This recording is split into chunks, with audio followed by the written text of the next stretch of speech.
Hello everyone, कैसे हैं आप सब। वर्किंग कैपिटल मैनेजमेंट का हम लोगों ने पहला पार्ट अपलोड कर दिया और सेकंड पार्ट का वैसे तो कोई नहीं था बात कि हम अपलोड करेंगे, बट फिर मुझे कुछ बच्चों ने मैसेज किया कि सर कुछ सम्स करवा दीजिए। कंसेप्ट क्लियर है बट एटलीस्ट एक सम्स करवा दीजिए, कुछ पोर्शन है जो आप करवा देंगे तो ज्यादा क्लियर होगा। तो हम आज कोशिश करेंगे कि दो सम्स कम से कम करवा दे, एक बड़ा सम्स और एक छोटा सम्स, और कोशिश करेंगे कि सारे सम्स का जो की पॉइंट है उसको डिस्कस कर ले। Right, so let's start the class.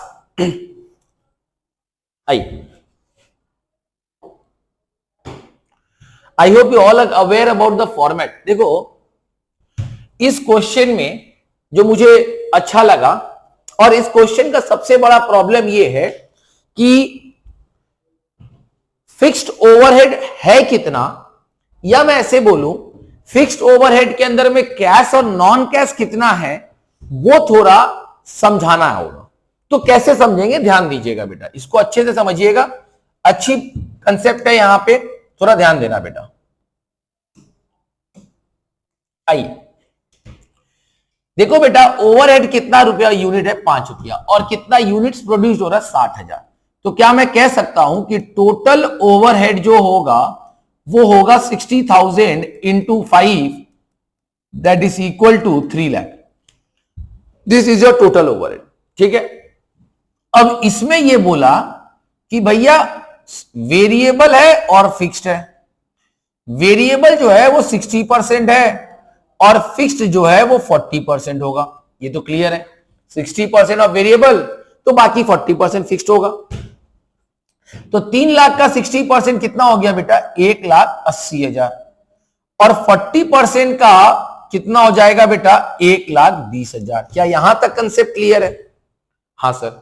अब इसमें बोला कि जो फिक्स्ड ओवरहेड है उसमें 30,000 जो है वो डेप्रिसिएशन है, यानी फिर फिक्स्ड ओवरहेड को अगर हम दो पार्ट में डिवाइड करें, कैश और नॉन कैश, तो ये हो जाएगा 30,000 दिया हुआ है, और ये रिमेनिंग हो जाएगा 90,000।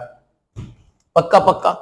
तो सर जब हम कॉस्ट स्टेटमेंट बनाएंगे तो आपके पास दो ऑप्शन है, आप या तो सीधा सीधी कैश ओवरहेड बोलकर ये टोटल ले लो, कैश ओवरहेड बोलकर ये टोटल ले लो, ये ऑप्शन है। अब देखो टीचर इसको बड़ा सिंपल तरीके से मैं भी बता सकता हूं, 5 रुपया इंटू 60,000, 3 लाख, फिक्स्ड ओवरहेड निकाल दो, डेप्रिसिएशन निकाल दो, बच गया, निकल गया, तो 30,000 और ये 270 हो गया। बट मैं आपको समझाना चाहता था कि फ्रेमिंग क्या है इसका। क्लियर? अब हमको नहीं लगता कि अब इस क्वेश्चन में कोई भी प्रॉब्लम होगा। नाउ ये जो फिक्स्ड ओवरहेड है ये पूरे साल भर का है, हाँ या ना? अभी अपने किसका बना रहे सर, मंथली बना रहे। तो जब मंथली बनाएंगे तो नॉन कैश का जो ओवरहेड जाएगा वो कितना जाएगा बेटा, 30,000 डिवाइडेड बाई 12, कितना आता है मेरे भाई, 2,500 if I am not wrong. तो this is the cost statement का part, 2,500। I hope you are clear with this concept. अब एक बात हमेशा याद रखना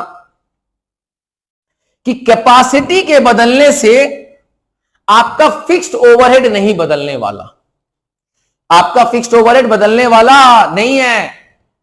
इसीलिए इस सम्स में थोड़ा टेक्निकल पार्ट आ जाता है, ध्यान देना बेटा। क्या हम ये कह सकते हैं कि इस 5 रुपया के अंदर में वेरिएबल जो होगा वो 3 रुपया होगा, हाँ या ना? ध्यान दो बेटा, ये अब इसको थोड़ा मैं कलर चेंज करके आपको समझा रहा हूं। ये 1,80,000 जो है वेरिएबल है फॉर 60,000 यूनिट, तो एक यूनिट का कितना हो गया, 3 रुपीज पर यूनिट। ना ये जो दोनों है ये फिक्स्ड है, और फिक्स्ड का यूनिट के बदलने से कोई अफेक्ट होने वाला नहीं है, मतलब ये 90 का 90 ही रहेगा। क्या मेरी बात समझ में आई? यानी ध्यान दोगे बेटा, जब हम कॉस्ट स्टेटमेंट बनाएंगे, मैं बना देता हूं आपके लिए,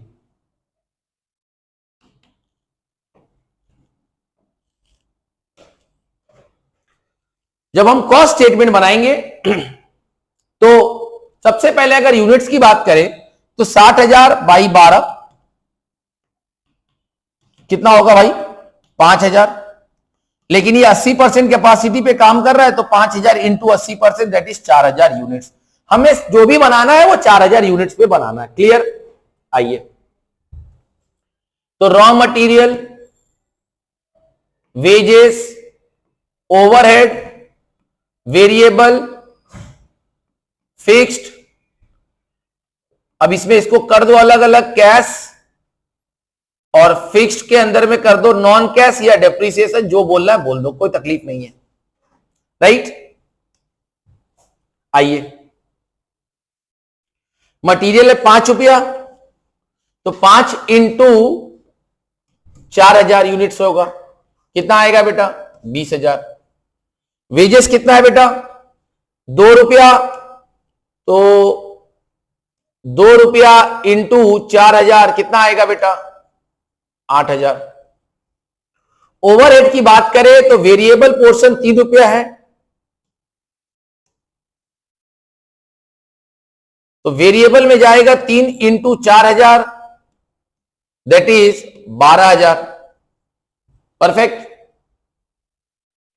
फिक्स की बात करें तो फिक्स्ड में कैश वाला है 90,000, जो कि पूरे साल का है बेटा, तो इसको हम डिवाइड बाई 12 कर देंगे, क्योंकि हमको एक महीने का कैलकुलेशन करना है। तो 90,000 बाई 12 इस अप्रोक्सीमेटली 7,500। राइट? और नॉन कैश की बात करें तो 30,000 डिवाइडेड बाई 12 दैट इज 2,500। बड़ा इंटरेस्टिंग पार्ट है इसके अंदर में, टोटल कॉस्ट निकल जाएगा 28 और 12 40, 40 और 10 50,000। आइए, सेलिंग प्राइस कितना है बेटा? 15 रुपया। प्रॉफिट ऐसे दिया हुआ ही है, 4,000 इंटू 3 ही है ना।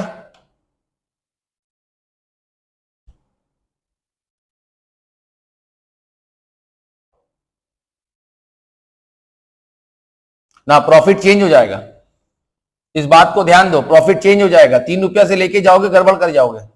Profit will change with the change in units, the profit changes. तो प्रॉफिट को ना बेटर रहेगा बैलेंसिंग करना, ये बड़ा अच्छा चीज है। तो हम सीधा लिखेंगे सेलिंग प्राइस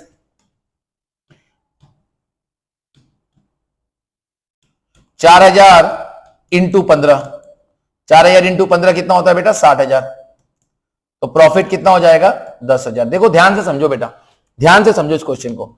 यहां पे अपना कॉस्ट पर यूनिट 12 रुपया है, लेकिन यहां अगर आप चेक करो तो 50,000 रुपया 4,000 यूनिट्स का है, तो एक यूनिट्स का कितना होगा दिखाता हूं। 50,000 डिवाइडेड बाई 4,000, 12.5 रुपया। 50 पैसा से आपका कॉस्ट बढ़ गया। क्यों बढ़ा बेटा? क्योंकि आप अपने कैपेसिटी से कम पे काम कर रहे हैं। राइट? कैपेसिटी से कम पे काम करने पे फिक्स्ड ओवरहेड जो है पूरा कंप्लीटली अब्सॉर्ब नहीं हो पाएगा। Hope it is clear. इसके कारण आपका प्रॉफिट में चेंजेस आया। राइट? तो ये बात ध्यान रखना, कभी भी ऐसा सिचुएशन आए तो प्रॉफिट को बैलेंस कर लेना। याद रखना, सेलिंग प्राइस नहीं बदलेगा, प्रॉफिट बदल सकता है, कॉस्ट बदल सकता है, सेलिंग प्राइस फिक्स्ड रहता है। राइट? यहां तक क्लियर? अब मुझे नहीं लगता है कि आपको कोई भी प्रॉब्लम होगा। मटेरियल के केस में आप 20,000 लेंगे, वर्क इन प्रोग्रेस में मटेरियल, लेबर और ओवरहेड का ये लेंगे। राइट और रॉन्ग? पक्का ना?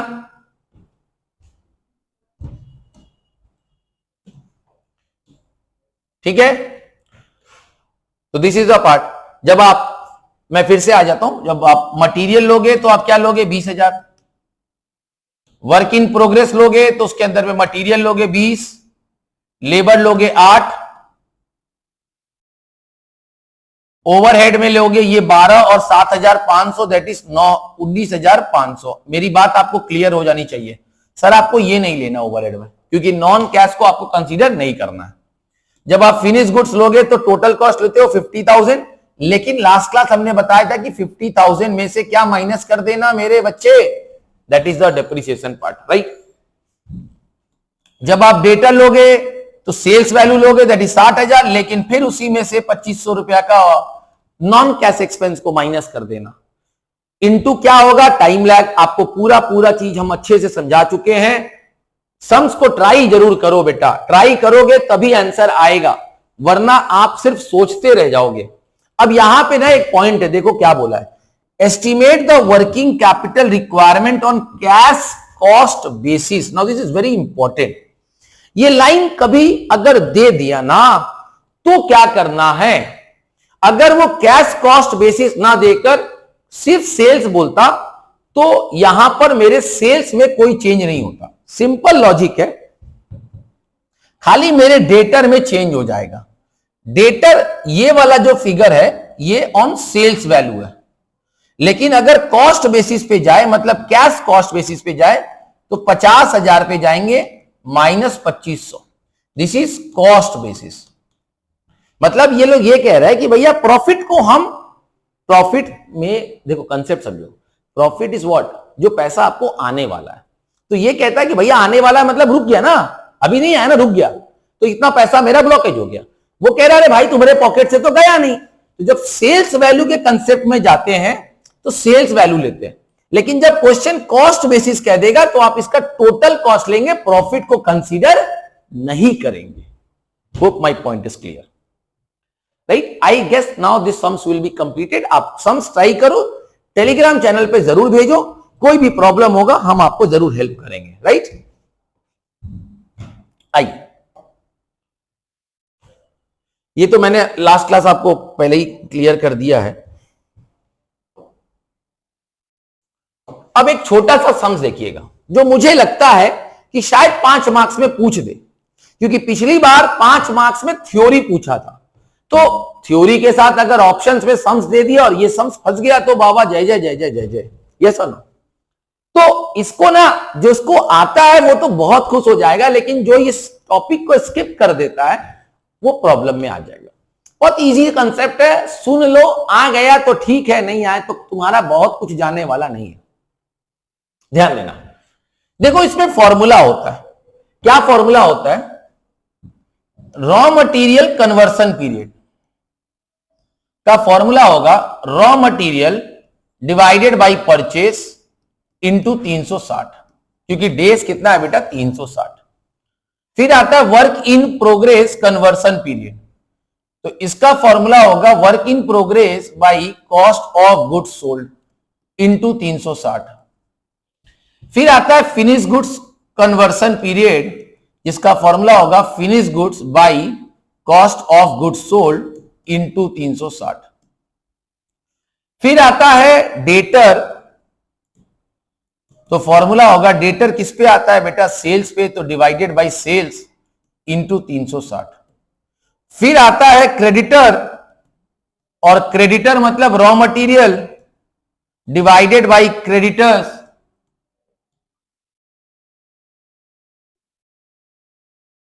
सॉरी कुछ गड़बड़ कर दिए, एक सेकेंड, सॉरी।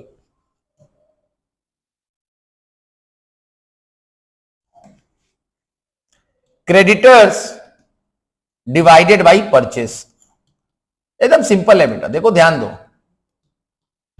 देखो डेटर किस पे जाएगा? सेल्स पे। क्रेडिटर किस पे जाएगा? परचेस पे। ये दोनों किस पे जाएगा? टोटल कॉस्ट पे, that is cost of goods sold. और रॉ मटेरियल किस पे जाएगा बेटा? परचेस पे। Simple logic of this formula, बस इसको लिखना है, इसको सॉल्व करना है। आइए इसको सॉल्व करके दिखाते हैं हम आपको। तो रॉ मटेरियल कितना है बेटा? 20। परचेस कितने का हुआ बेटा? 96 इंटू 360। वर्क इन प्रोग्रेस कितने का है बेटा? 14। कॉस्ट ऑफ गुड्स सोल्ड कितना है बेटा? 140 इंटू 360। परचेस फिनिश गुड्स कितना है बेटा? 21 बाई 140 इंटू 360। ठीक। डेटर का कितना है बेटा? 32 divided by sales value, that is 160 into 360। और क्रेडिटर का कितना है बेटा? 16 डिवाइडेड बाई 96 इंटू 360। यहां तक क्लियर है? अब आइए, अब इसको सॉल्व करते हैं। तो पहला वाला जब सॉल्व करोगे तो इट विल कम 75, दूसरा वाला करोगे तो 36, 72 if I am not wrong, 2 से गया, 7 से गया 2 टाइम्स, 7 से गया 3 टाइम्स, 2 से गया 18, 18 इंटू 3 सॉरी 54, 0 0 2 बार 72 1/5 नहीं 1/6 ना, तो ये आ जाएगा 60। ध्यान दो, अब ये current asset current asset current asset current asset और ये करंट लायबिलिटी, तो ये माइनस हो जाएगा।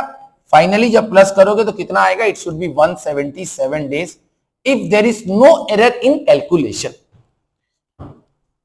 बिकॉज आप भी देख रहे हो बेटा, बिना कैलकुलेटर के काम कर रहे हैं, तो इट इज माई कैलकुलेशन। अगर कहीं गड़बड़ हुआ होगा तो चेक कर लेना। The answer is 177 days. I hope this is clear. Please एक बार इस सम्स को अच्छे से देख लीजिए।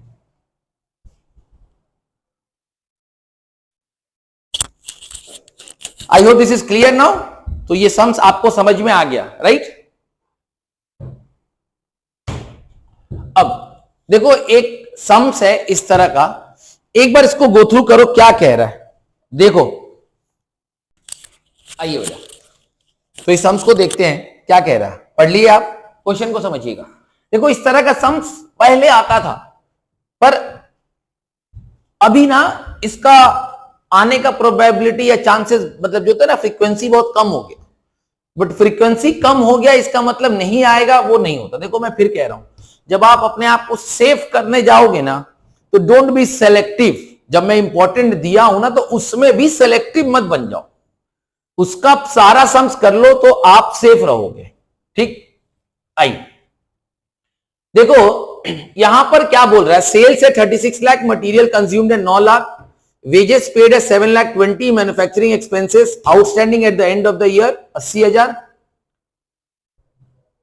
Total administrative expenses 2,40,000, sales promotion expenses paid quarterly in advance 1,20,000। अभी ये सब का हमको मतलब नहीं, अपने को इससे मतलब है। The company sells its product at a gross profit of 25%, counting depreciation as part of the cost of production. Now ध्यान देना बेटा, अगर हम ये कहे कि सेल्स है मेरा 36 लाख, जीपी अगर हम निकाल ले जो कि 25% है ऑन सेल्स, 1/4 मतलब हो गया तुम्हारा 36 का 18, 9 लाख। तो ये कितना हो गया बेटा? 24 lakh. This is your cost, right? पक्का ना? This is your cost of production. अब या मैं ये कहूं, this is your manufacturing cost, ऐसे ज्यादा बेटर रहेगा। ये है तुम्हारा मैन्युफैक्चरिंग कॉस्ट। पक्का ना? श्योर? अब ध्यान देना, ये हो गया तुम्हारा सेल्स के कंसेप्ट से। अगर आप कॉस्ट के कंसेप्ट से जाएंगे तो मैन्युफैक्चरिंग कॉस्ट में क्या क्या आएगा? मटेरियल कंज्यूम्ड 9 लाख, वेजेस 7,20,000 और मैन्युफैक्चरिंग एक्सपेंस कितना बेटा? 80,000। तो 8 और 9 कितना होता है मेरे बच्चे? 17 लाख होता है क्या? 8 और 9 कितना होता है? 17 लाख। क्लियर है यहां तक? अब क्या दिखा कि जब आप सेल्स के कंसेप्ट में गए तो 24 आया, लेकिन जब आप कॉस्ट के कंसेप्ट से गए तो 17 लाख आया। मतलब ये मैन्युफैक्चरिंग एक्सपेंस जो है, इसको हम लोग कैश मैन्युफैक्चरिंग एक्सपेंस बोलेंगे। क्या बोलेंगे बेटा? कैश। क्योंकि यहां पे बोल दिया आउटस्टैंडिंग है, पेमेंट है, हो रहा है, तो ये कैश मैन्युफैक्चरिंग एक्सपेंस होगा। तो इसे कहेंगे टोटल कॉस्ट कैश। अब ध्यान देना बेटा, क्या मैं ये कह सकता हूं कि एक्चुअल मैन्युफैक्चरिंग कॉस्ट ये है, बट कैश बेसिस पे 17 लाख है? तो क्या मैं ये कह सकता हूं total cash manufacturing cost plus non cash manufacturing expense is equal to total cost? Yes और no? Total manufacturing cost is cash plus non cash, सीधा सा बात है। ये 17 लाख है, ये 24 लाख है, तो नॉन कैश मैन्युफैक्चरिंग एक्सपेंस कितना आएगा बेटा? ये आएगा तुम्हारा 24 से 7, 17, 7 लाख। कितना आएगा? 7 लाख। यही 7 लाख जो है, इसको हम डेप्रिसिएशन कहेंगे। क्या कहेंगे बेटा? डेप्रिसिएशन।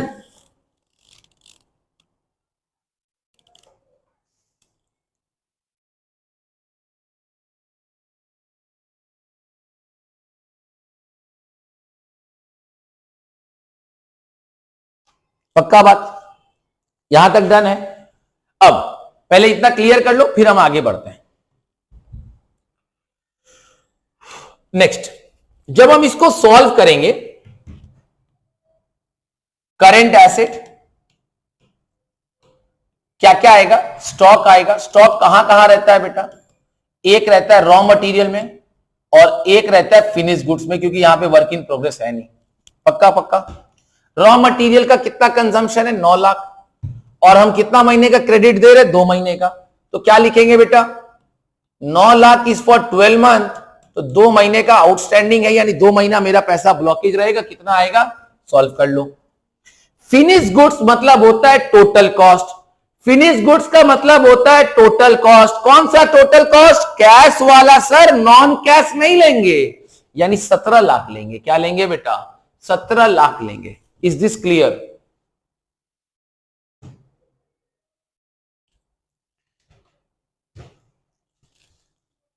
अच्छा सॉरी, एक गड़बड़ हो गया मेरा, यहां पे क्या बोला, it keeps 1 month stock of each of raw material and finish goods. यहां पे 1 मंथ होगा, नॉट 2 मंथ होगा।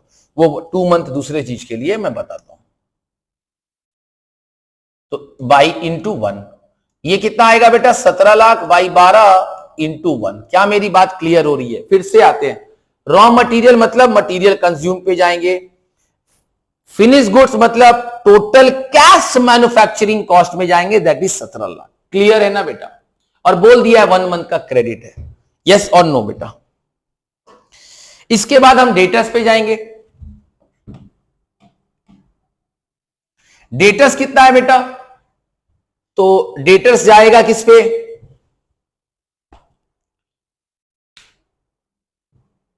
किस पे जाएगा बताओ? डेटर्स पे 36 लाख जाएगा या डिफरेंट हो जाएगा?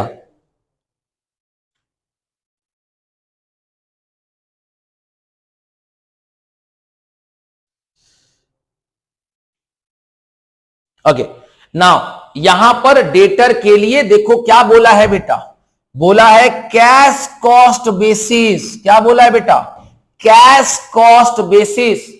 यानी अभी देखो, थोड़ा समझने की कोशिश करो बेटा, ये बड़ा इंटरेस्टिंग टाइप का सम्स है। हम लोग का लॉजिक क्या है, अगर कॉस्ट शीट को समझेंगे तो क्या कंसेप्ट रहता है, raw material plus direct wages becomes your prime cost. फिर आता है फैक्ट्री एक्सपेंसेस और मैन्युफैक्चरिंग एक्सपेंस, चाहे उसके अंदर कैश हो चाहे नॉन कैश हो, तो आएगा total manufacturing cost.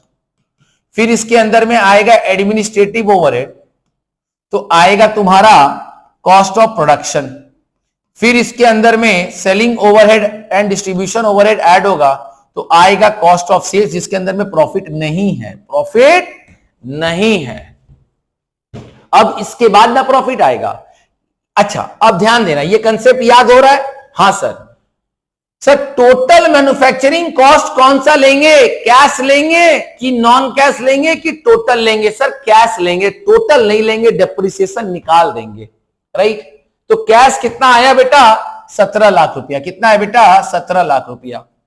Administrative expenses कितना है बेटा,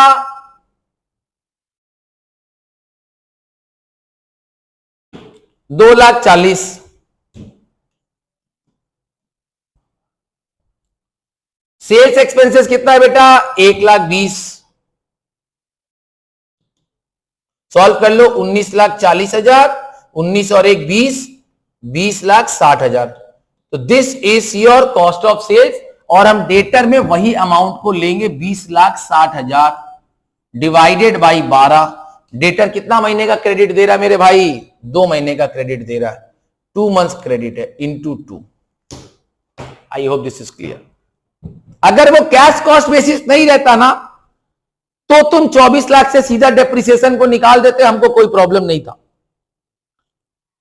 जैसे हम लोग किए थे ना, नॉन कैश को निकाल देते थे सेल्स अमाउंट से, वैसे ही कर लेते।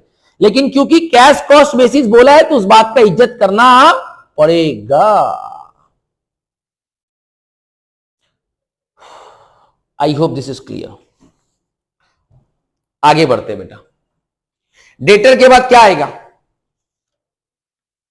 अब देखो, कोई सर मटेरियल का काम कर लिए, वेजेस में लैग है, मतलब आउटस्टैंडिंग होगा, मैन्युफैक्चरिंग में लैग है मतलब आउटस्टैंडिंग होगा, एडमिनिस्ट्रेटिव में भी लैग है मतलब ये भी आउटस्टैंडिंग होगा, सेल्स प्रोपोर्शन में एडवांस है, that means it will become prepaid expenses.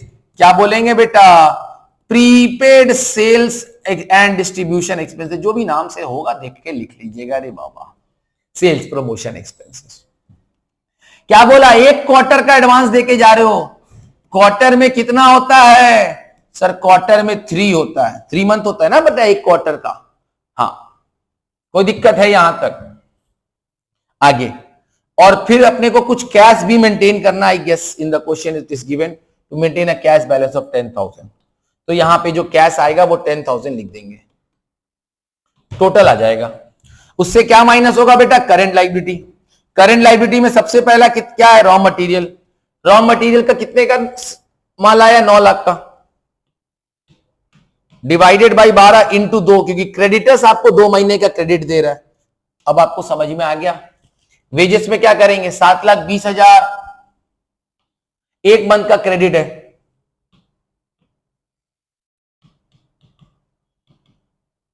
By 12 into 1 month. Hope it is clear to everyone now. Concept clear हुआ? सेम वे मैन्युफैक्चरिंग में करेंगे, सेम वे एडमिनिस्ट्रेटिव में करेंगे। करंट एसेट से current liability को minus करेंगे, sums का कहानी खत्म हो गया। ठीक है बेटा, कोई दिक्कत यहां तक? अब लास्ट लाइन बोला है, अज्यूमिंग अ 20% सेफ्टी। ये कुछ नहीं है बेटा, करंट एसेट से करंट लायबिलिटी माइनस करेगा, वर्किंग कैपिटल आएगा, उसमें 20% का मार्जिन ऐड कर देगा, आंसर आ जाएगा। That's it. क्या मेरी बात समझ में आ गई? कुछ नहीं करना, सम्स हो गया। अच्छा क्वेश्चन है, ट्राई करो, क्योंकि थोड़ा सा डिफरेंट लॉजिक पे सम्स चलता है। ठीक है, कहीं दे दिया ना बेटा, माथा फाता घूम जाएगा, बेहोश बेहोश हो जाओगे एग्जाम हॉल में। इसको मैंने अप्रोक्सीमेटली करवा ही दिया था शायद तक, देख लेना। आप सम्स ट्राई करो, आपको कोई भी प्रॉब्लम होगा टेलीग्राम पे मैसेज करो कि सर इसका सॉल्यूशन चाहिए, मैं नहीं कर पाऊंगा, मेरे कोई स्टूडेंट से सॉल्यूशन मिल जाएगा। So that's all for today. Next video will be on FRFSA accounting standard. So thank you so much everyone. अपना अपना ख्याल रखिएगा, हमें सपोर्ट करते रहिए, ज्यादा से ज्यादा वीडियो को शेयर करिएगा। Bye bye, love you all.